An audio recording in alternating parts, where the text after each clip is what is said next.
What's up, you guys? This is AndyKinda88 bringing you guys a new video today, and today we're going to talk about arcades. Now, to my Twitch followers, I apologize for not streaming this weekend, but this weekend's been kind of a family weekend. My brother-in-law's home from the Air Force, so we decided to just go out and hang out with him, and we had an absolute blast. So arcades have been like a dying breed in the gaming community. You don't see them that much anymore. They're kind of obsolete. There's just so many free games that you get now on consoles, and people just really don't want to go out of their house to spend money on playing video games. But I found an arcade that is well worth visiting. Now, the last time I went to an arcade was probably when we had one in our local mall. But the way the gaming industry has been evolving, there's really not anybody out there anymore that has the appreciation of actually going to an arcade. I mean, those of you that really know, you can pretty much download any console emulator of like Sega Genesis or Nintendo and just play them on your computer. But you do not get the thrill like you do on an arcade game. I haven't been to an arcade since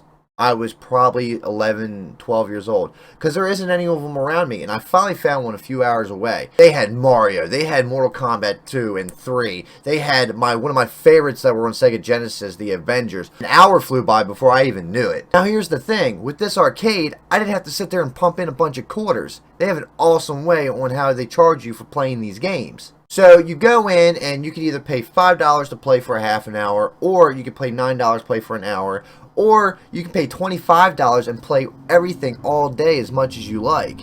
So when you go in and you want to just get charged by the hour, they just give you like a little card and you just swipe it in the machine and it registers and allows you to play the game.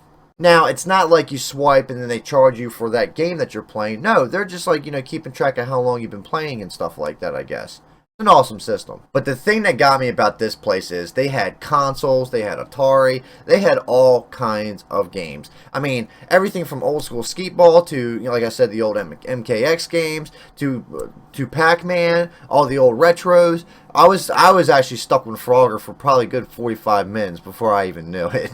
I can't remember the last time I even ever played Frogger until then. And what is really awesome about this place is that if you're over the age of 21, they have a BYOB system from like, I think it was 7 to 2 a.m. on weekends. I think during the week though, it's 9 to midnight or something. You have to check it out. But that's not even the best part. So my brother-in-law, he's huge into brewing his own beer, and we just like going to different breweries. When we get together, we like to find different places to go and just enjoy a new restaurant or whatever. So across the street, there's this place called Miss Creations, which is kind of like teamed up with this arcade, so you can actually go and get some beer from there if you like to, and just bring it right over to the arcade. It's awesome.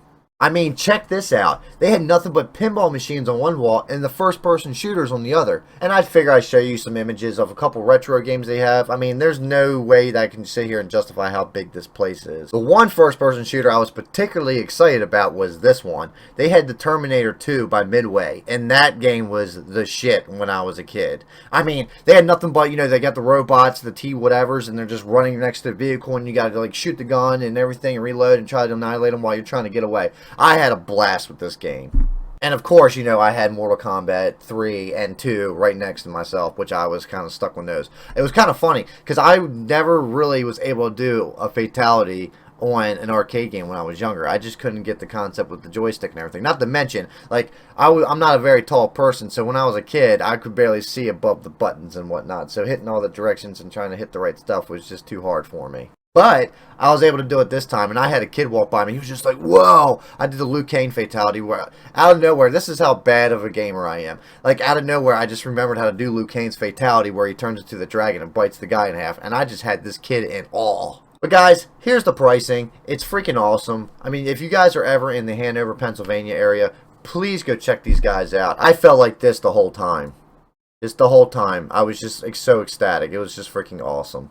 But yeah, guys, that's what I was doing yesterday. I was just going out, playing video games, hanging out with my brother-in-law, trying out some different beers and different breweries, and just having an absolute blast. And Timeline Arcade, I want to give this guy a special thanks because he just was a great employee, and he made sure that we had the best gaming experience possible. Guys, if you go to Hanover, they're called the Timeline Arcade, and they're located, like I said, in Hanover, PA. Guys, I apologize for not streaming. I will be streaming Monday sometime. Be sure to follow me on Twitter at AndyKinda88 so you know when I go live. If you'd like to, you can head over to my Twitch channel at twitch.tv/AndyKinda88 and be sure to hit the subscribe button if you guys enjoyed this video. Thank you guys for watching. I love you for doing so, and I'll talk to you soon.